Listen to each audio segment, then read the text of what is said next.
16장 25절부터 34절 말씀. 우리 시간이 좀 지났기 때문에 좀 빠른 속도로 읽겠습니다. 한밤중에 바울과 실라가 기도하고 하나님을 찬송하며 죄수들이 듣더라. 이에 갑자기 큰 지진이 나서 옥터가 움직이고 문이 곧 다 열리며 모든 사람의 메인 것이 다 벗어진지라. 간수가 자다가 깨어 옥문들이 열린 것을 보고 죄수들이 조망한 줄 생각하고 칼을 빼어 자결하려 하거늘 바울이 크게 소리질러 이르되 내 몸을 상하지 말라 우리가 다 여기 있노라 하니 간수가 등불을 달라고 하며 뛰어들어가 무서워 떨며 바울과 실라 앞에 엎드리고 그들을 데리고 나가 이르되 선생들이여 내가 어떻게 하여야 구원을 받으리이까 하거늘 이르되 주 예수를 믿으라 그리하면 너와 내 집이 구원을 받으리라 하고 주의 말씀을 그 사람과 그 집에 있는 모든 사람에게 전하더라. 그 밤 그 시각에 간수가 그들을 데려다가 그 맞은 자리를 씻어주고 자기와 그 온 가족이 다 세례를 받은 후 그들을 데리고 자기 집에 올라가서 음식을 차려주고 그와 온 집안이 하나님을 믿음으로 크게 기뻐하니라. 아멘. 오늘도 원래 이렇게 명절 때는 적게 오고 이래가지고 전사님 잘 안 시키려고 하는데 타이밍이 안 맞아서 전사님 또 이렇게 서게 됐는데 또 이 시대 최고의 설교자 우리 배장환 전사님 앞에 보실 때 우리 큰 박수로 환영합시다.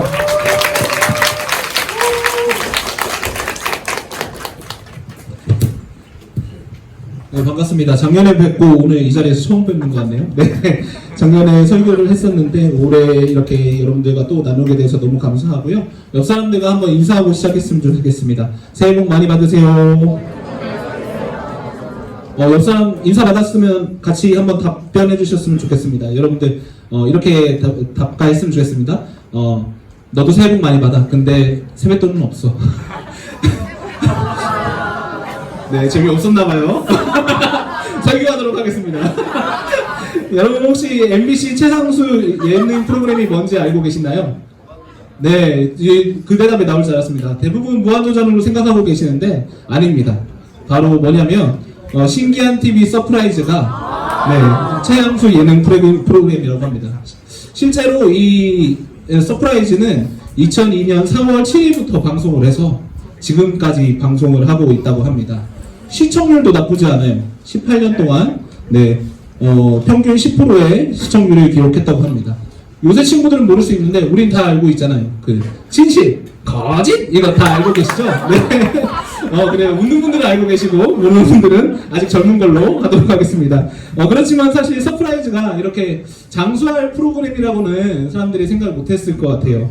아마도 여러분들 주일날은 교회에 오시고 또 주말이다 보니까 일찍 주무시는 분들이 있을 텐데 그 주무시는 분들이 일찍 주무신대요. 늦게까지 주무시는 분들이 있을 텐데 그런 분들이 계시다 보니까 서프라이즈가 10시 40분에 방영해서 아마 프로그램이 계속 하고 있는지 없는지도 모르시는 분들도 많았을 것 같습니다.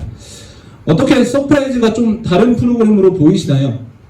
네, 여러분들 생각도 못했던 프로가 꾸준히 시청률을 가지고 이렇게 오랫동안 방송하고 있었다니 믿을 수 없는 일들을 다루던 프로다 보니까 믿을 수 없는 일이 벌어져 버렸습니다. 네, 재미없을 줄 알았어요. 네. 이런 반응일 줄 알고 이 얘기를 제가 굳이 왜 했냐면 오늘 성경에서도 우리가 믿을 수 없는 일이 벌어지고 있거든요. 그래서 제가 너무 재미없을 것 같으면서 여러분들 위해서 한번 해봤고요. 오늘 우리 읽었던 본문에도 믿을 수 없는 일이 벌어졌습니다. 네, 감옥에 지진이 났어요. 네, 지진 난 거는 사실 여러분들 봤을 때 별로 신기한 일이 아닌 것처럼 느껴질 수도 있을 것 같아요. 지진이 났는데 성경에서 많이 일어나니까 특이한 일이 많이 일어나니까 그럴 수 있지. 여러분들 성경을 많이 보셔서 별로 감동이 없을 수도 있을 것 같습니다. 근데 제가 정말 신기하게 여겼던 부분은 지진이 났는데 감옥 문들이 다 열렸다는 사실이에요. 그리고 그 죄인들을 이렇게 가두고 있는 수감이나 이렇게 구속고들이 있죠. 그런 것들이 다 풀려났다고 얘기하고 있다는 것입니다. 그래서 26절에 보면 옥터가 움직이고 문이 곧 다 열리며 모든 사람의 메인 것이 다 벗어진지라 라고 설명하고 있습니다. 지진이 나서 벽이 무너지거나 어디가 무너져서 이렇게 문이 열렸다 이런 것들이 이해가 되는데 사실 문이 열렸다고 하고 그것도 모든 문이 열리고 죄수들의 이렇게 묶고 있던 이런 것들이 구속복들이 풀리다니 참 기이한 일이 아니라고 할 수 없습니다. 서프라이즈에 나와야 할 정도가 아닌가 싶어요. 이 감옥에는 근데 오늘 본문을 통해서 우리가 봤을 때 누가 갇혀 있었나요? 바울과 신라가 갇혀 있었습니다. 당시 바울과 신라는 전도 여행을 다니고 있었습니다. 그래서 여기저기 다니다가 오늘 배경이 되는 도시인 빌립보라는 지방에 도착을 했습니다. 거기서 전도하면서 기도하다가 한 점치는 여종을 만나게 되었습니다. 그런데 이 점치는 여종이 바울을 따라다니면서 이렇게 외쳤다고 합니다. 이 사람들은 여러분들에게 구원의 길을 전하고 있는 가장 높으신 하나님의 종들이요 라고 외쳤다고 합니다. 얼마나 난감했겠습니까? 당시 바울의 전도는 로마의 입장에서 사회적으로 달가운 일은 아니었습니다. 그렇기 때문에 이러한 여종의 행동은 바울 일행에게 전도하는데 굉장히 방해가 된다고 얘기할 수 있습니다. 사실 이렇게 여종이 점을 치면서 소리를 지르게 된 데에는 여종이 귀신이 들렸기 때문이라고 성경에서 얘기하고 있습니다. 그래서 바울은 어떻게 해야 할까 괴로워하다가 결국에는 여종으로부터 그 귀신을 쫓아내주는 그런 사역을 했다고 18절에서는 이야기하고 있습니다. 그런데 문제는 여종이 점치는 것을 통해서 금전적인 수익을 벌어들이고 있었다는 거예요. 그래서 여종이 점을 치면서 다른 사람들한테서 돈을 받았다는 것이죠. 근데 여종이 이제 더 이상 점을 못 치게 되니까 그 주인은 화가 났습니다. 그래서 바울을 로마 풍속을 어지럽힌다고 로마청에다가 허위 고발을 하게 돼요. 그렇게 되니까 바울과 신라는 끌려가게 되었고 모질게 매를 받고 감옥에 갇힌 상황이 우리가 보고 있는 부분의 상황인 것입니다. 그런데 지진이 나서 감옥의 문이 열렸다는 것이죠. 여러분이라면 이 상황에서 어떻게 하시겠습니까? 저라면은 하나님이 드디어 나를 이렇게 도와주시는구나. 내가 이렇게 좋은 일 하다가 하나님의 사역하다가 갇혔는데 하나님이 그거 잊지 않으시고 이렇게 감옥문 열어주시고 부속구들도 다 벗게 해주시고 이렇게 도와주셨구나 라고 생각을 했을 것 같습니다. 이 구속구가 풀리고 문이 열리는 게 사실 쉽게 일어날 수 있는 일은 아니잖아요. 그렇기 때문에 만약에 저였다면 그런 상황들을 보면서 하나님의 뜻이구나 하고서 감옥 밖으로 나갔을 것 같습니다. 여러분들이라도 그렇게 하지 않았을까요? 하나님의 뜻이라고 충분히 우리가 생각할 수 있는 상황들이잖아요. 심지어 바울과 신라는 그 상황에서 열리기 전에 찬양과 기도를 드리고 있는 상황이었습니다. 그렇기 때문에 더욱더 하나님의 뜻이라고 생각할 수 있는 상황이었죠. 그런데 이상하게도 바울과 신라는 탈출하지 않았습니다. 왜 감옥을 굳이 떠나지 않았을까요? 두 가지 이유가 있습니다. 첫 번째는 사람 앞에서의 책임이 있었기 때문입니다. 어떤 책임이 있었다고요? 사람 앞에서의 책임이 있었기 때문에 바울과 신라는 감옥을 떠나지 않았습니다. 이 땅에 살아가는 사람들이라면 누구나 지켜야 할 규칙이 있습니다. 그것이 바로 사람 앞에서 지켜야 할 책임입니다. 그것은 그리스도인들이라면 조금 더 어떻게 보면은 더 지켜야 하게끔 요구되기도 합니다. 바울은 사람 앞에서 그리스도인으로서 책임이 있었습니다. 그래서 바울은 로마서 13장 1절에서 2절에서 이렇게 얘기합니다. 제가 읽어드릴게요. 각 사람은 위에 있는 권세자들에게 복종하라. 권세는 하나님으로부터 나지 않음이 없나니 권세는 다 하나님께서 정하신 바라. 그러므로 권세를 거스르는 자는 하나님의 명을 거스름이니 거스르는 자들은 심판에 자취하리라 라고 얘기하고 있습니다.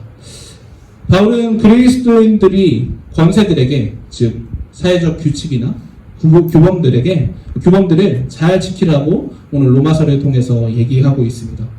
그것이 하나님으로부터 온 권세이기 때문에 그것을 따르는 것이 하나님께 복종하고 순종하는 것이라고 얘기하고 있는 것이죠. 그리고 우리 그리스도인들은 그런 규범들을 존중하고 잘 따라야 할 의무가 있다고 얘기하고 있는 것입니다. 바울이 옥에 갇힐 만한 잘못을 하지는 않았습니다. 어떻게 보면은 너무나 억울한 상황이에요. 그렇게 탈출할 기회가 생겼을 때 탈출한다고 해서 누군가가 비난하거나 손가락질할 만한 상황은 아니었습니다. 그런데 그것은 로마 제국의 입장에서 볼 때 결국에는 탈옥입니다. 그렇게 그리스도인에 대한 불신은 이 사건으로 더 커질 수 있는 상황이었어요. 사도 바울은 자신이 조금 고통스럽더라도 하나님께 순종한다는 마음으로 옥에 남아서 자신이 가진 책임을 다하기를 원했습니다. 그뿐 아니라 바울은 간수를 불쌍히 여기는 마음도 있었습니다. 로마 시대의 간수는 사실 힘있는 직책은 아닙니다. 이 간수들은 거의 노예에 가깝다고 생각하시면 좋을 것 같아요. 그렇게 죄수들을 놓치는 큰 죄, 그러니까 죄수들이 탈옥하는 죄를 범했을 때는 모질게 고문을 당하다가 사형당하기까지 했다고 합니다. 그래서 간수는 그 고통을 받을 바에는 차라리 자결하는 게 낫겠다라고 생각했던 것 같습니다. 그래서 본문에서 자결을 시도했다고 나오고 있죠. 바울은 그런 간수를 긍휼히 여기는 마음이 있었습니다. 그래서 탈출하지 않으므로 간수를 배려했던 것입니다. 그 배려로 인해서 결과적으로 간수의 자결을 막을 수 있었던 것이고요. 이렇게 사도 바울은 자기가 순종할 수 있고 배려할 수 있는 상황에서 그리스도인으로서 자신의 책임을 다하기 위해서 그 감옥에 남아 있었던 것입니다. 반면에 바울과 아주 반대되는 사례들도 있습니다. 미국의 어떤 여인이 급한 일이 있어서 차를 막 급하게 막 몰고 이렇게 갔다고 합니다. 그런데 이제 신호등이 주황불로 바뀌면서 건널 수 없는 이제 건너기에 급박한 상황이 된 거죠. 그래서 속도를 내고 있는데 오히려 앞차가 멈춰 서게 된 것입니다. 그래서 이제 뒤에 있는 운전을 하던 분은 급하니까 이제 화가 나서 앞에 사람에게 아니 당신이 속력을 냈으면 우리 둘 다 건널 수 있었는데 왜 굳이 멈췄냐 하면서 욕설을 퍼부었다고 합니다. 그때 그 곁을 마침 지나가던 교통경찰이 그 여인에게 다가가서 당신 나와 같이 경찰서에 가야겠다 라고 해서 그 여인이 데리고 갔다고 합니다.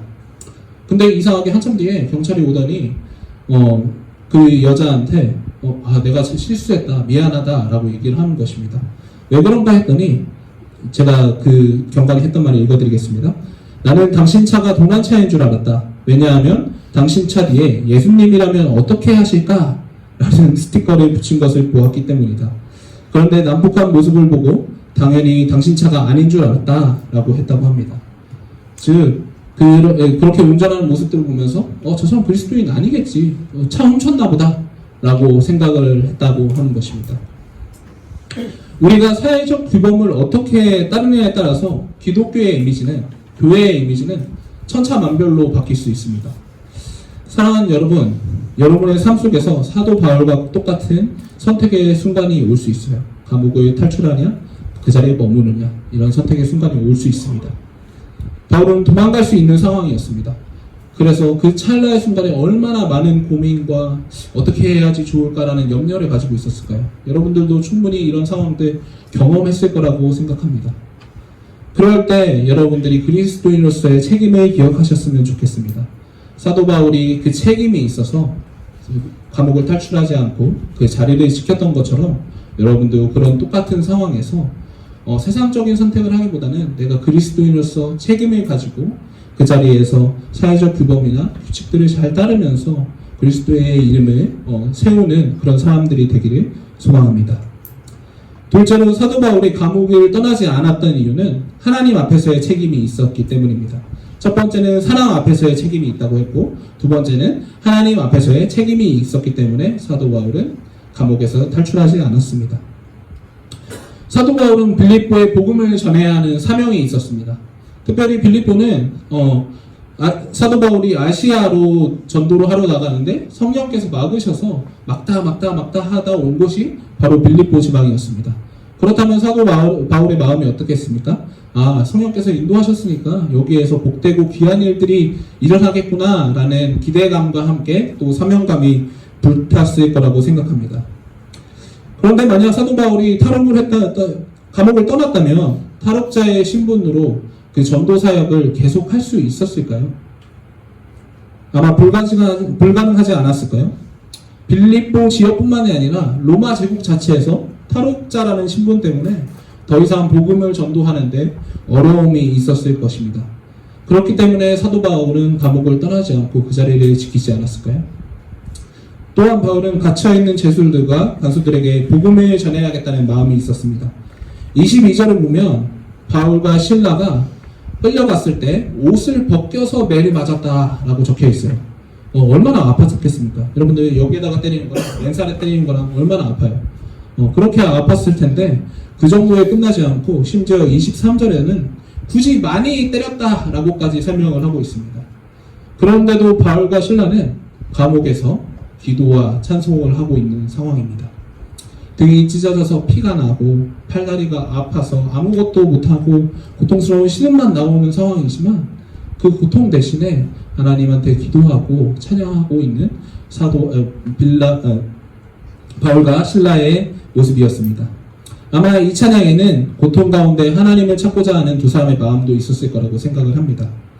또 그런데 한 가지는 옥에 갇힌 사람들에게 그리스도인은 이런 모습이야 라고 보여주고 싶은, 그리고 내가 믿는 그리스도가 이런 분이야 라고 보여주고 싶은 바울과 실라의 마음이 담겨져 있지 않은가 싶습니다. 바울과 실라는 이런 고통스러운 상황에서도 하나님이 주신 사명을 잃지 않고 오히려 기도와 찬양을 하면서 죄수들과 간수에게 하나님은 이런 분이시다 라고 증거하기 위해서 애썼던 것입니다. 바울뿐만 아니라 이러한 사람이 실제로 또 존재하고 있습니다. 여러분, 진 엘리엇이라는 선교사님에 대해서 들어보셨는지 모르겠습니다. 엘리엇은 남미 에콰도르의 아마존 유역의 선교사로 자원했다고 합니다.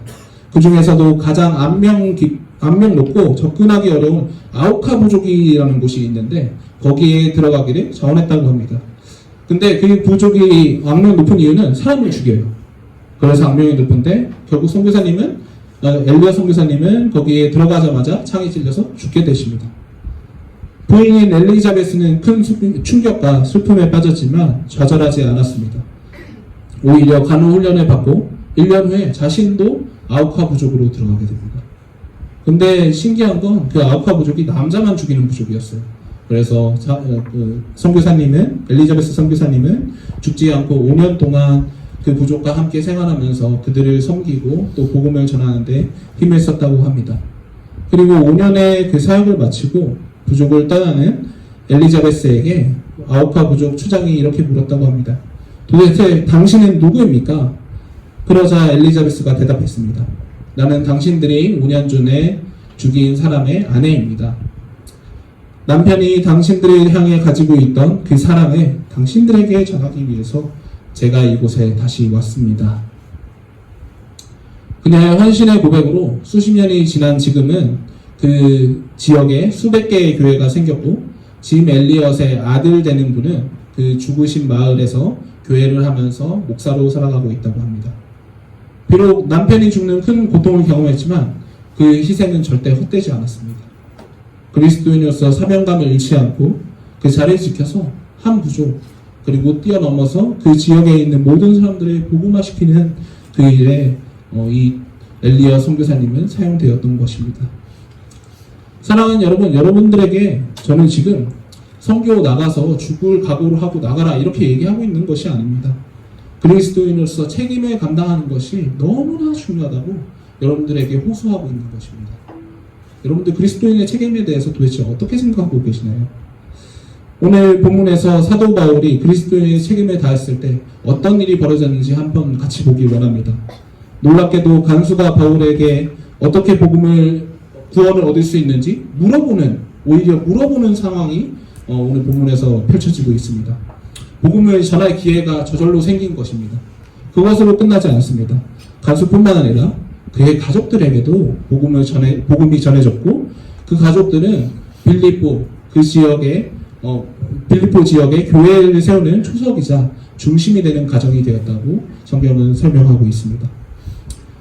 혹시 여러분에게 정말로 복음을 전하고 싶은 사람이 한 명씩은 있을 거라고 생각합니다. 있으실 거라고 생각을 합니다. 가족 구원을 꿈꾸며 혼자 이 자리에서 예배 드리는 분들도 있을 거라고 생각합니다.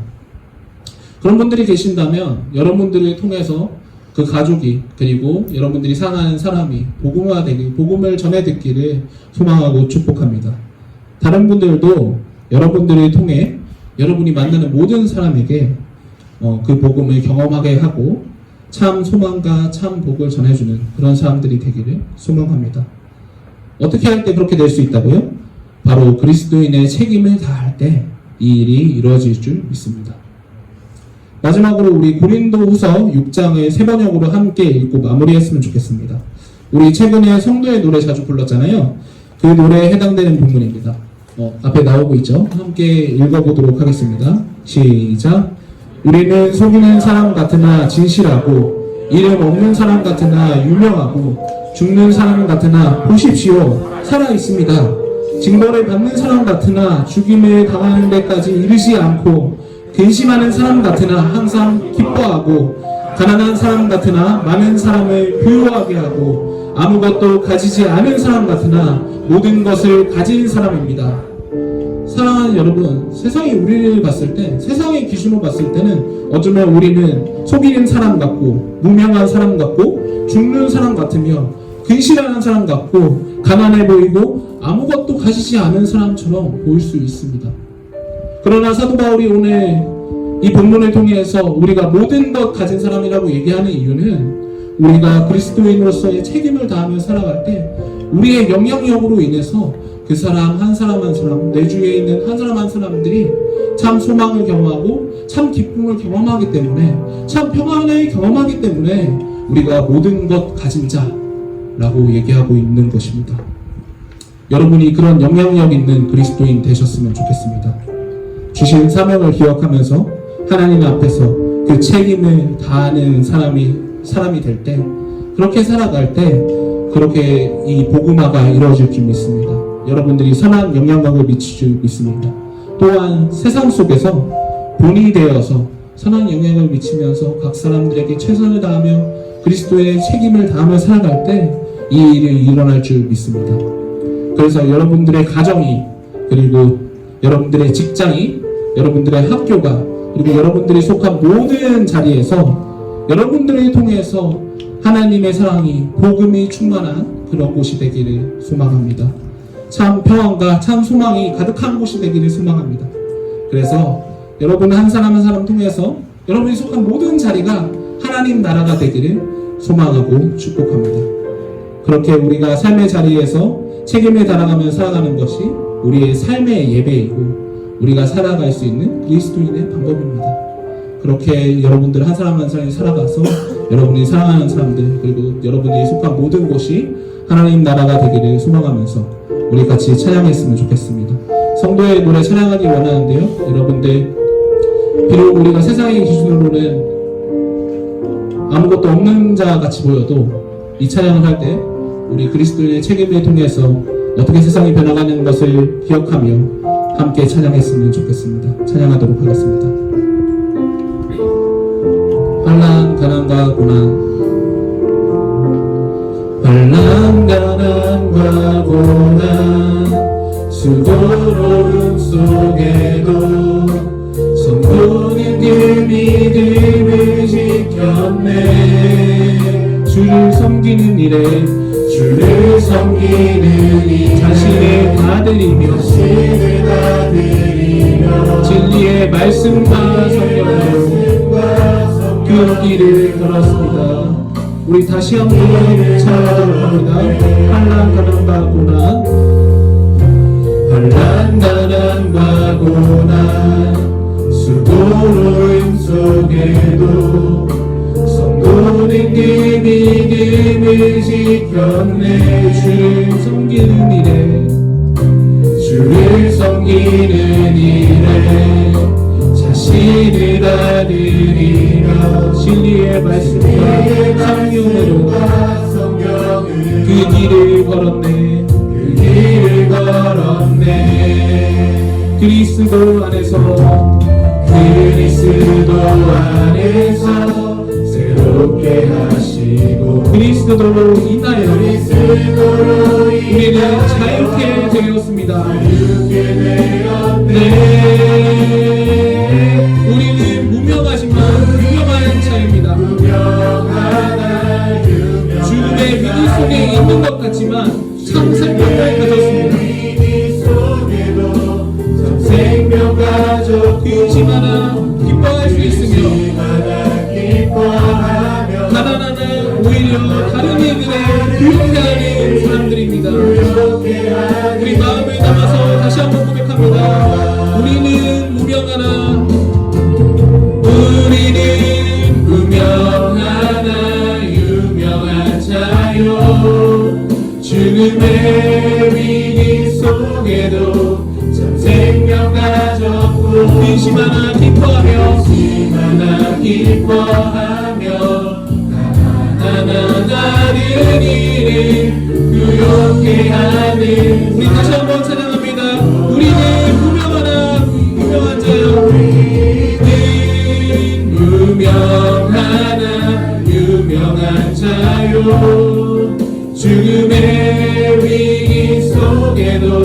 참 생명 가졌고 근심 하나 기뻐하며 하나하나 다른 일을 부욕해 하는 자 근심 하나 기뻐하며 근심 하나 기뻐하며 하나하나 다른 일을 부욕해 하는 자로다. 그래서 고백합니다. 모든 것 가진 자로다. 것 가진 자로. 한 번 더 고백합니다. 모든 것 가진 자로다. 모든 것 가진 자로다. 우리 이 시간 눈을 감고 함께 우리의 삶을 돌아봤으면 좋겠습니다. 그리스도인이라고 얘기는 하는데 그 책임을 정말 내 삶의 곳곳에서 다하고 있는지 한번 돌아보셨으면 좋겠습니다. 여러분이 연약했던 부분들 저는 알지 못해요. 근데 여러분 각자가 내 삶에서 내가 어떤 부분이 연약하고 어떤 부분에서 그리스도인의 책임을 다하지 못하고 있는지 여러분이 다 알고 계시잖아요. 그리고 하나님이 알고 계시잖아요. 그래서 이 시간에 여러분들 크게 소리내지 않아서도 좋습니다. 그런 부분이 있었다면 하나님 회복되기 원합니다. 내가 정말 그리스도인으로 책임을 다해서 그곳을 하나님께서 원하는 곳으로 만들어 갔으면 좋겠습니다. 우리가 그리스도인으로서 미치는 영향력이 어떤 것인지 생각하며 우리 조용히 기도하며 나아가도록 하겠습니다. 기도하시겠습니다. 하나님 아버지, 우리들의 삶을 위해서 돌아옵니다. 그리스도인으로 책임을 얼마나 낮추고 그 일들을 함으로써 하나님이 원하시는 각자의 소리가 우리가 하나님의 질주합니다. 그렇게 살아가지 못하는 우리들의 모습들 아버지 회개하며 불쌍히 여겨주시기 바랍니다. 그렇게 하나님께서 인도해 주실 때 우리들의 모습이 하나님께서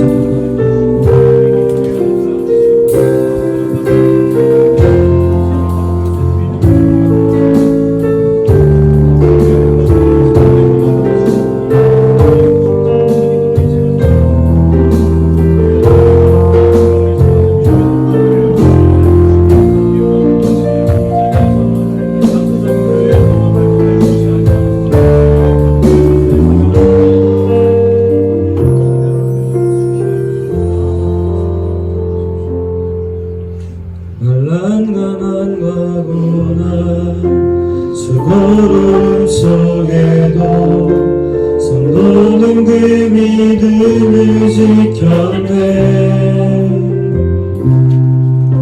주를 섬기는 일에 자신을 다 드리며 진리의 말씀과 성령으로 그 길을 걸었네. 우리 한 번 더 환난 가는 가구나 환난 가난 가구나 수고로움 속에도 성도는 그 믿음을 지켰네. 주를 섬기는 일에 자신을 다 드리며 진리의 말씀과 성령으로 그 길을 걸었네. 여러분 우리 같이 한번 기도하기 원하는데요. 전사님 얘기하셨던 것처럼 바울과 실라가 이제 탈출할 수 있는 상황 속에서도 그들은 탈출하지 않았다는 것. 또 뒤에 보면은 사실 이들은 옥에 갇히지 않아도 되었습니다. 이들은 로마 시민권자였기 때문에 이렇게 옥에 갇혀서 이렇게 뭐 처우를 받을 만한 그런 입장이 아니었어요. 그러나 그들이 이 모든 상황에 철저히 겸손하게 반응할 수 있었던 것은 방금 전사님 얘기한 것처럼 그리스도의 책임을 다할 수 있었던 것은 다른 데 있지 아니하고 그들이 그리스도인이었기 때문에 그렇습니다. 그것 때문에 이곳 빌립보까지 왔던 것이고요. 사랑하는 여러분, 우리가 오늘 이 자리에 모여 있으면서 또 이 땅을 살아가는 이유가 다른 데 있지 않습니다. 오늘 바울과 실라가 그들의 사명 또 그들의 책임을 감당하기 위하여 빌립보에 있었고 감옥에 갇혔고 감옥이 문이 열리고 그들이 묶어놨던 모든 것이 풀려지는 순간에도 여전히 그 자리에 남아있을 수 있었던 유일한 이유는 그들이 그리스도인이었기 때문이라는 사실이었습니다. 그렇기 때문에 그들이 할 수 있었던 것이 무엇이었냐 하는 것이죠. 아까 그 차에 붙어 있었던 그 글귀, 예수님이라면 어떻게 할 것인가? 아마도 그들은 그 순간순간 예수님이라면 어떻게 할 것인가 고민하고 생각했었던 것 같습니다. 그 감옥에 매여 있는 그 상황에서 예수님이라면 어떻게 했을 것인가? 라는 그들의 생각은, 기도하고 하나님을 찬송했겠구나. 그랬겠지. 라고 생각하면서 그들은 아마도 기도하고 찬송했던 것 같습니다. 신세를 한탄하고, 왜 내가 전도하러 왔는데, 선교하러 왔는데 감옥에 갇혀야 되나? 이렇게 비난하고 원망하고 불평했던 것이 아니라 하나님을 찬양하며 하나님이 어떤 분이신지 다시 한번 돌이켜보는 그런 시간을 가졌더라라고 하는 것입니다. 바로 그것이 그리스도인의 삶이라고 하는 것이죠. 그리스도인들은 사는 것, 생명의 목숨 거는 인생이 아니라 사명의 목숨을 거는 자들이기 때문에 그렇습니다. 사랑하는 여러분, 오늘 우리는 우리의 삶의 자리에서 무엇에 목숨 걸고 있습니까? 생명의 목숨 걸면서 돈 버는 것에 집착하고, 생명의 목숨 걸면서 하루라도 좀 더 쉬고 노는 것에 집착하는 인생으로 살고 있지는 않습니까? 더 이상 우리 그런 건 아니라 사명의 목숨 건 인생으로 살기를 원합니다. 사명의 목숨 건 자들은 생명에 두려워하지 않습니다. 죽음을 두려워하지 않습니다. 여러분, 사명에 온전히 붙들기를 소원할 뿐이죠. 우리 시간에 기도할 것은, 하나님, 우리가 사명의 목숨 걸고 날마다 예수님이라면 어떻게 할 것인가 고민하고 생각하며 기도하며 찬송하는 자들로 살 수 있게 하여 주시옵소서. 그렇게 그리스도인의 책임을 다하게 하여 주시옵소서. 우리 이 시간 간절한 마음으로 기도할 때 주님의 이름으로 물러갑시며 통성으로 기도합니다.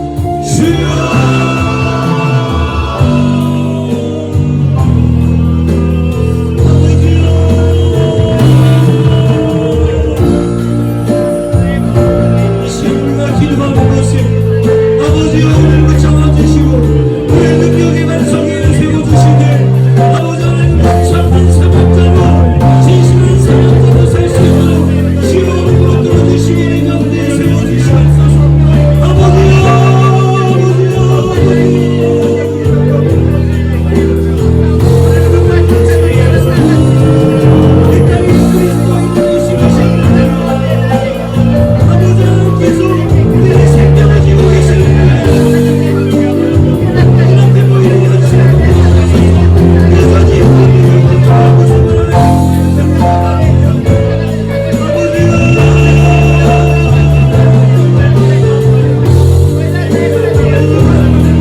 여러분, 오늘 이 성경의 결론은 뭐냐면요, 그들을 데리고 자기 집에 올라가서 음식을 차려주고 그와 온 집안이 하나님을 믿음으로 크게 기뻐하니라.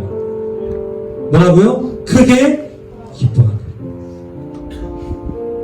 또 40절에 두 사람이 옥에서 나와 루디아의 집에 들어가서 형제들을 만나보고 위로하고 가니라. 어떻게 했다고요? 위로하고 가니라. 누가요? 바울과 실라. 사랑하는 여러분, 바울과 실라가 그리스도인이라고 하는 그 확신 속에서 그리스도인의 책임, 즉 예수님이라면 어떻게 해야 할 것인가 고민하고 그들이 행동했을 때 그 결론이 무엇이었습니까? 죽음이요? 물론 죽음일 수도 있었죠. 그러나 죽음은 아니었고 그들에게는 기쁨과 위로가 있었다라고 하는 것입니다. 여러분, 성도의 삶은 이런 것입니다. 때때로는 극심한 고통을 당하는 감옥에 갇힌 것과 같은 어려움을 겪을 수도 있고, 때로는 이게 하나님이 해결해 주시는가? 라고 하는 그런 경험을 하기도 하고요. 때로는 어디로 가야 하지? 라고 하는 의문과 질문 앞에 서기도 합니다. 그러나 그 모든 질문, 그 모든 상황 앞에서 우리가 신세한탄하면서 생명을 지키려고 목숨 걸고 그러고 있다면은 안 되겠지만, 사명을 목숨을 걸고 오늘 그 자리에서 기도하고 찬송하며 예수님이라면 어떻게 할 것인가? 그리스도인의 책임을 다할 때 그 자리에는 늘 기쁨과 위로가 있더라라고 하는 것입니다. 사랑하는 청년 여러분, 우리가 이 모든 감당하고 있는 여러분이 감수하며 모든 걸어가는 이 길은 기쁨과 위로가 있는 길임을 믿으시기 바랍니다. 우리 한번 기도할 때 하나님, 내가 지금 어떠한 길을 걷고 있을지라도 그 길 예수와 함께하며 사명의 길을 걷고 있다면 그곳에는 기쁨과 위로가 있을 줄로 믿습니다. 주님, 그 위로와 기쁨을 누리게 하여 주시옵고, 혹 아직 그 기쁨과 위로가 없을지라도 그것을 기대하며 나아갈 수 있도록 힘을 더하여 주시옵소서. 우리 간절한 마음으로 기도하며 나아가시겠습니다. 기도하겠습니다.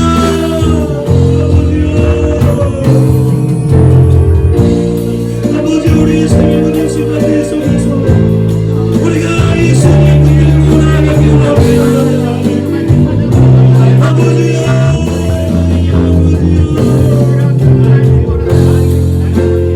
우리의 삶의 모든 순간 속에서 수많은 삶의 이야기들을 믿음으로 감당하며 나아가게 하고 계시오. 예수님이라면 어떤 가신 곳인지 날마다 기도하며 찬송 부르며 승리의 믿음의 자로 나아가는 우리의 삶이 될 수 있도록 주여,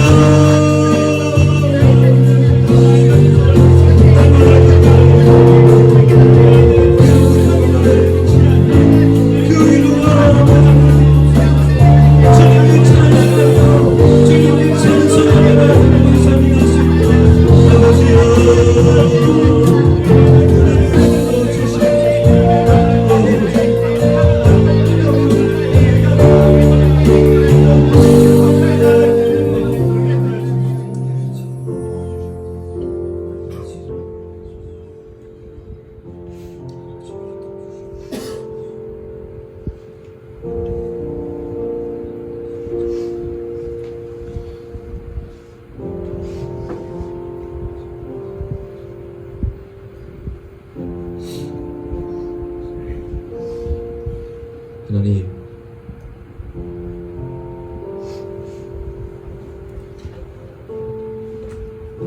어떤 순간에도 그리스도인으로 살기를 원합니다. 그리스도인으로 살며 날마다 예수님이라면 어떻게 할 것인가 고민하고 씨름하는 자로 살게 하시고, 그때 우리에게 주어지는 그리스도인으로서의 책임이 있다면 그것들을 마땅히 감당할 수 있도록 주여 우리를 붙들어 주시옵소서. 주님, 물론 실수하고 실패하고 넘어질 수도 있을 것입니다. 그러나 그 모든 상황 속에서 우리는 생명을 지킬까 걱정하지 아니하고 사명자로 사명을 지키기 위해 목숨 거는 자로 살기를 원합니다. 주님, 붙드시고 힘을 더하여 주시옵소서. 그리고 그 자리에 기쁨과 위로가 있게 하여 주시옵소서.